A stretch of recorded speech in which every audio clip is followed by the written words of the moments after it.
communication. It's part of the Toastmaster Pathways, and so I'm hoping to give you an informative speech about the different communication styles. So raise your hand if you've ever walked away from a conversation thinking, I think they misunderstood everything that I was trying to say. I have. Or maybe you walked away thinking, that person was just really blunt, or dang, why couldn't they have gone to the point? I wish they could have been more succinct. Most of the time, the friction in your conversations isn't really about what is said, but it would be how it's delivered. As people have said, communication is 80% body language, and it's 80% tone. It's not just the words that you say. And we're all different people. We all have a different way that we communicate. We all have a different way that we like to hear things. We all have a different way that we like to say things.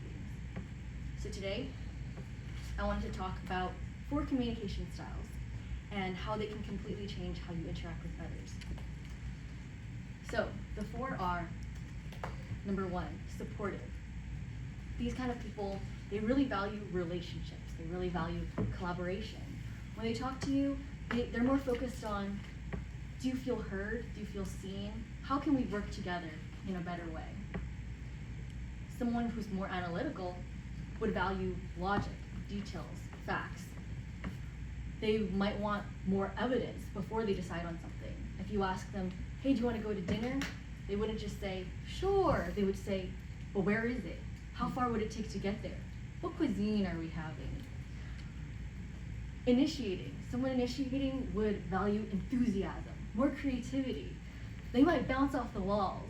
Something they could say is, oh, you love this? What about that? They love creativity and ideas. Lastly, direct. Someone who's direct values efficiency and results. They like making decisions quickly. If you ask them a question, they're not going to ruminate with you. They're going to give you a direct answer. 4 different communication styles: supportive, analytical, initiating, and direct. You can remember that by SAID, which is very apt for communication. So I wanted to tell you a little bit of a personal reflection. As part of the Toastmaster Pathways, you have to complete a personal reflection about what your communication style is. And I thought that was really apt because in Toastmasters and in life, it's all about communication. A big part of communication isn't just standing up here and giving a speech. It's about your interpersonal relationships with the people around you here. It's about receiving feedback, giving feedback, and how that affects the other person. And so for me, when I was first coming here to Toastmaster, when I made my first speech, I was pulled aside and I was giving some feedback about my speech. Oh, you know what, the podium is more than 2 feet wide. You can utilize your space. Oh, you know, there's not just the person in the very back. There are the people right in front of you too. Don't forget to miss out. Don't miss out on that. The first time I heard these very direct feedback, I was taken aback.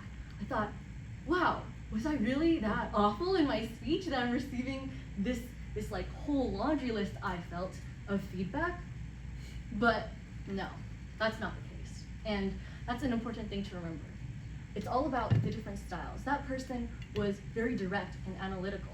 They wanted to give very actionable feedback items that I could work on. And you know what? I really appreciated that. Even though for me, someone who's more supportive and initiating, I'm someone who thinks you always have to go the sandwich method route. Something positive, your feedback, then something positive again.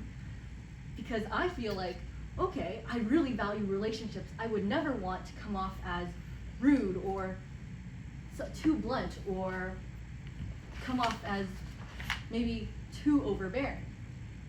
But after I reflected on myself, realized that this is my style, this is the other style that could be, I was able to really think on it and take in the feedback that I was given in a constructive and valuable way. And so I just wanted to give a little demonstration on how this could act in our Toastmaster setting For example, for all counter as a demonstration. I wanted to just give you a little brief idea of what it would like for someone to be direct, supportive, analytical, and also initiating. Just as a way to spice it up, if anyone else is doing an all counter demonstration, you can try to utilize a different way of speaking and a different style of speaking. So, for direct. Direct is very matter of fact. You have 12 filler words.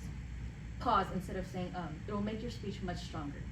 You could utilize that, or you could be more supportive. You could say, I really enjoyed your speech, especially your introduction. One thing I noticed was you have 12 filler words, and I think with just a little more practice, a few more pauses, you'll become an even stronger speaker.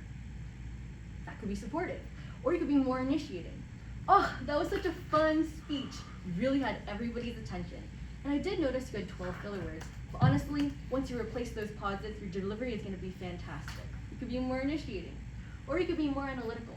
I counted 12 filler words, 7 ums, 3 likes, 2 ahs. Most occur during the transitions between your second and third points, and I'd recommend you practice those sections with more intentional pauses. There's all different kinds of ways in which you can give your countered report, and I just wanted to bring attention to the different ways that you're able to do so. Because effective communication isn't just about saying what you mean, it's about saying it in the way that other people can hear.